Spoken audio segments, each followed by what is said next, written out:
Breaking news, December 27th, 2025. Volodymyr Zelenskyy says Shahed drone guidance equipment has been placed on residential buildings in Belarus. Subscribe to Defense Reports, your go-to source for timely, in-depth military and defense reports. I'm Alex. Join me with Aurea in this latest deep dive for a sharp, no-nonsense breakdown of the latest in global defense news, military technology, and strategic developments.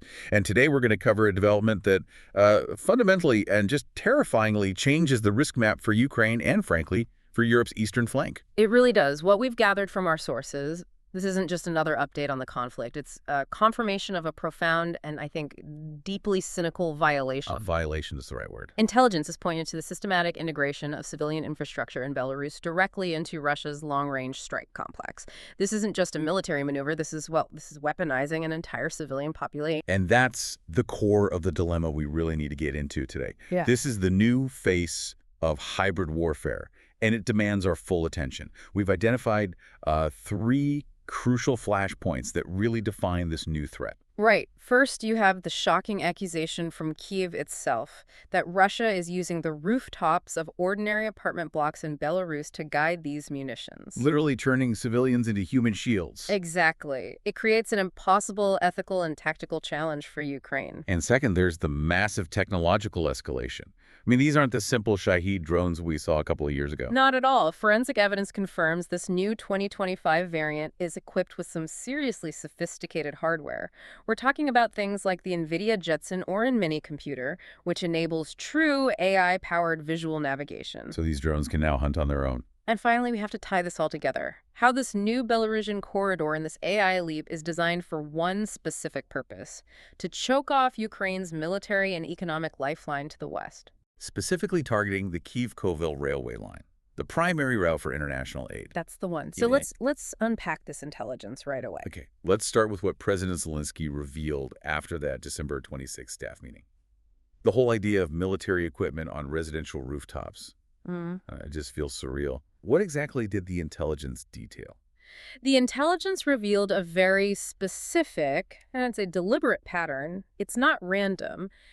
Guidance and relay equipment for these Shahed-type drones are being systematically installed on the rooftops of ordinary 5-story apartment blocks. Just normal apartment buildings. Normal apartment buildings in Belarusian towns and settlements very close to the Ukrainian border. We are talking about putting military hardware where people live, sleep, and, raise their families. And my first thought is, okay, it's a good vantage point, but you mentioned it's actually driven by physics. Why are these specific civilian rooftops so ideal for them? It's all about maximizing what's called the radio horizon. It's essential for guiding drones that fly really low to the ground to evade radar detection. So you need a clear line of sight. A clear line of sight, exactly.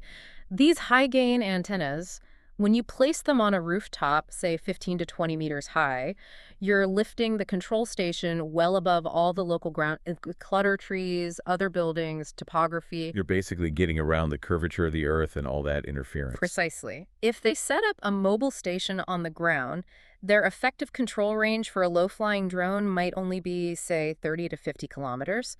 But by putting the antenna up on a residential roof, you're extending it. You nearly double that effective control range. This lets them extend that critical terminal guidance phase much, much deeper into western Ukraine. It gives them precise control right over the Volyn region, basically all the way to the Polish border. And this technical necessity becomes this huge strategic trap for Ukraine. They have to neutralize these guidance hubs, but they can't afford the geopolitical fallout of striking civilian buildings in another country. And that is the absolute core of the human shield accusation. Ukrainian intelligence is arguing this isn't a coincidence, it's a deliberate strategy.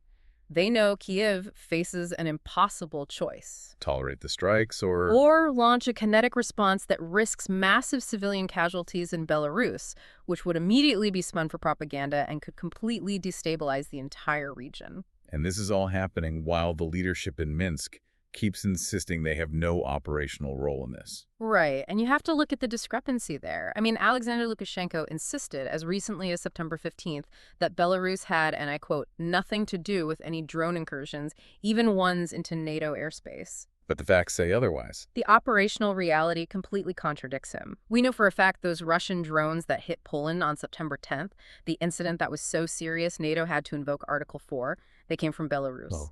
21 drones in that attack. One crashed into a residential building in Lublin Voivodeship.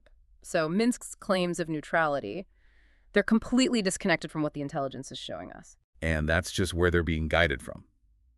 The location is only half of this story. The drones themselves, they're a whole different animal now, aren't they? The forensics on these latest variants, the Shahed 136 MS script, what did they find inside?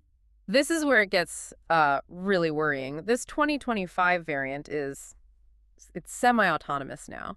Forensic analysis of captured airframes confirmed they found an NVIDIA Jetson Orin mini computer inside. Wait, hold on. NVIDIA.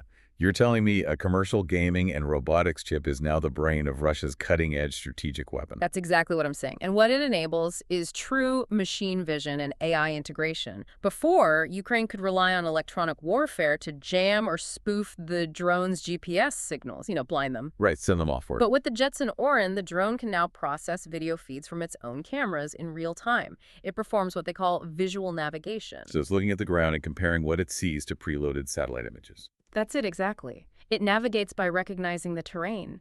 It can compare the actual ground below rivers, rail junctions, a specific bridge, with high-resolution maps stored in its memory. This makes it far, far less reliant on GPS for that final approach. So GPS spoofing, which was one of Ukraine's best defenses, is now far less effective against this new hunter. It's a huge problem. That just changes the entire defensive calculus. But even a smart drone like that needs updates, right? If Ukrainian EW is blasting military frequencies, how are the operators in Belarus staying connected? They've adopted a multi-homing approach, basically using consumer tech to build in redundancy. The new Shahed airframes have standard 4G modems inside. 4G modems? Yep, powered by Belarusian roaming SIM cards, sometimes even Russian or old European SIMs. It's an ingenious and frankly frightening use of commercial networks as a backup channel. So it's a secondary redundant pathway. Right. It lets them transmit telemetry and, more importantly, receive mid-flight updates, often through Telegram-based command bots. Yeah. It's like a low-bandwidth, secure text message. So even if Ukraine jams the main military frequencies, this little data channel can often persist, making it almost impossible to sever the connection entirely. And on top of that, they're getting better at seeing in bad weather. Absolutely. The 2025 variants are now frequently equipped with thermal or infrared cameras. This is a game changer for hitting mobile targets. It allows them to operate at night, in heavy fog, you name it. So they're not looking for visible light, they're looking for heat. They're locking onto the heat signatures of engines, generators, even the friction heat on the rails themselves. It expands their operational window from just daylight to a 247 targeting capability. Okay, so let's connect these 2 points. You have the protection of the Belarusian civilian rooftops, and you have this new AI capability that lets the drone hunt mobile targets in any weather. What is the ultimate strategic objective here? The strategy is focused on paralysis, economic and military paralysis, and the primary target is the Kyiv-Kovel railway line. Which, as we said, is not just any railway. It's the main logistics artery connecting Ukraine to Poland and all that Western aid. And if you can sever that lifeline, you seriously degrade Ukraine's ability to sustain its forces and its economy. And we're not just talking about hitting static infrastructure anymore. They are hunting the trains themselves. And we have specific examples of this happening. And we do. Disturbing ones. On December 22nd, a strike hit a moving freight train near Korostan. It caused a derailment, injured 4 railway workers. That incident is a clear, chilling demonstration of the AI's ability to lock onto and prosecute a moving target. Which is so much harder to defend against than a static bridge. And then you have the cynical double-tap strategy becoming more common. Second strike. Yes. They hit the initial target on the railway, wait for the emergency crews to arrive, and then they hit the same spot again, targeting the first responders. It delays repairs, paralyzes essential personnel, and just maximizes the chaos and the economic damage. And this integration, it seems to go far beyond just these new drones. It looks like Belarus is signing up for a much deeper, long-term military role here. It absolutely is. This drone strategy is just one piece of a much wider military shift in Minsk. We have confirmation from Lukashenko himself that he expects at least 10 Oreshnik intermediate-range ballistic missile systems to be deployed to Belarus. 10 IRBM systems. That is a massive escalation. It is. The Belarusian defense minister briefed Lukashenko on this deployment on December 24th. These missiles are fast, very hard to intercept, and they can reach targets deep inside Eastern and Central Europe. So it's a direct deterrent aimed at NATO. An unequivocal signal. Belarus is no longer just a passive staging ground, and internally you see them shifting society to a long war footing. The Minister of Defense declared 2025 the year of mobilization. And they're training for this new kind of war. Exactly. They've opened a specialized class for UAV operators at the Belarusian State University of Informatics and Radioelectronics. This isn't a temporary measure. It's a long-term commitment to building unmanned warfare expertise. So, faced with this enormous escalating threat, how is Ukraine trying to counter it? Especially if they can't target the guidance stations directly. Ukrainian defense innovation is, as always, crucial. They've prioritized what they're calling the drone line, a huge integrated intersector barrier designed to shoot down these drones. And domestic production is key. It's scaling up incredibly fast. Zelenskyy reported that 4 Ukrainian companies are making these interceptor drones, and 2 are already showing exceptional success rates. And this is being financed by international partners like Germany and Canada. So Western support is helping build that high-tech counterforce. Precisely. And they're also fixing things internally. Zelenskyy just issued instructions to modernize the drone distribution system after frontline units criticized how resources were being allocated. They're fighting this with tech, but also by making sure the resources they have get to where they're needed most. Let's shift to the diplomatic front for a minute, because all of this military escalation is happening while there are supposed peace talks going on, and we have two, just fundamentally incompatible visions on the table. The contrast is stark. On December 23rd, Ukraine, with its partners, released the latest version of its 20-point peace plan. It's comprehensive. It includes freezing the conflict along the current front lines and, interestingly, capping the future Ukrainian peacetime military at 800,000 personnel. A major concession. But the real key, the part that gives it teeth, is the security guarantees. That's everything. The plan has unpublished annexes detailing concrete ironclad security guarantees from partners.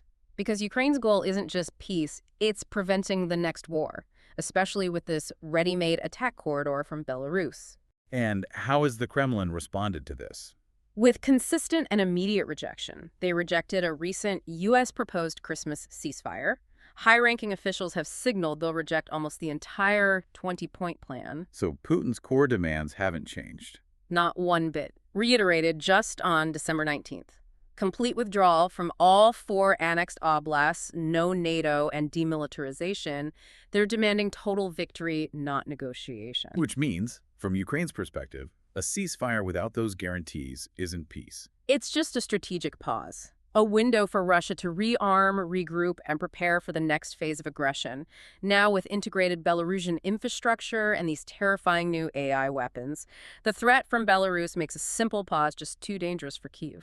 This entire deep dive has really laid bare a disturbing evolution in this conflict. You've got the strategic weaponization of a neighboring country's civilians, combined with a terrifying leap in autonomous weapons that can bypass traditional defenses. It absolutely mandates a fundamental reassessment of the threat perception, not just for Ukraine, but for the whole region. We're not talking about isolated incidents anymore. We have confirmed intelligence that these AI-guided Shaheds are explicitly hunting rail lines, critical infrastructure, moving trains. And these capabilities are now deployed and operating right next to NATO's borders. Facilitated by Belarus. Which raises the big lingering question we have to leave you with. Should European nations be immediately reassessing the security and defensive perimeters around their own critical transport and energy infrastructure? Knowing that these capabilities now operate so close to their borders via this Belarusian corridor, it seems the threat is no longer theoretical. It's operational, a threat that has moved from the battlefield right to the very border of the alliance. You've been listening to Defense Report by Alex Anaria, where we analyze the latest in military strategy, global defense, and advanced weaponry. Subscribe to Defense Reports, your go-to source for timely, in-depth military and defense reports. We'll catch you next time.